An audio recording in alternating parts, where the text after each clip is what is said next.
Dear constituents of South St. James, can you believe it?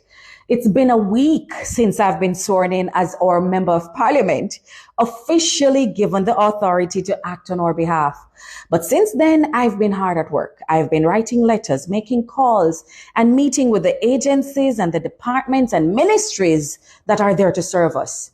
My goal is simple. I want to come from a place of facts. I want to know what has been spent, what has been committed, and what remains available so we can plan our projects properly and deliver on the mandate you gave me on September 3.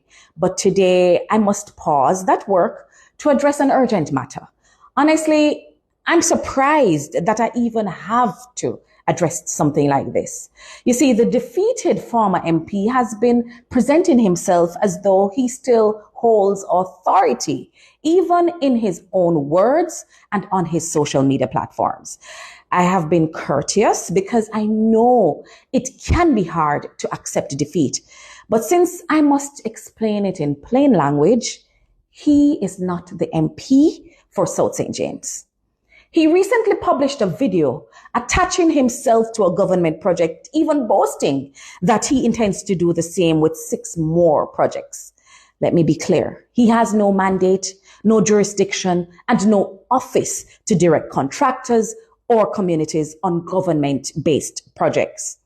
And this is not the first time. At a project in Richmond Hill in the Catadupa division, he was still giving instructions until I personally visited with the councillor and set things right.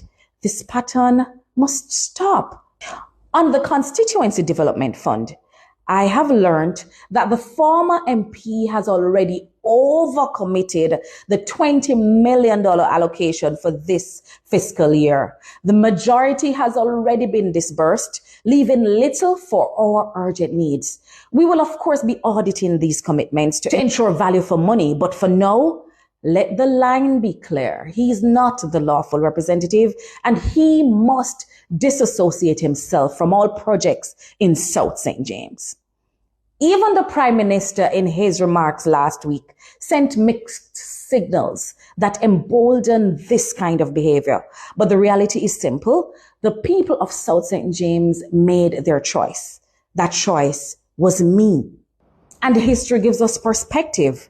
In 2016, just 2 weeks after taking office, the JLP renamed a highway built by the PNP after Edward Siaga.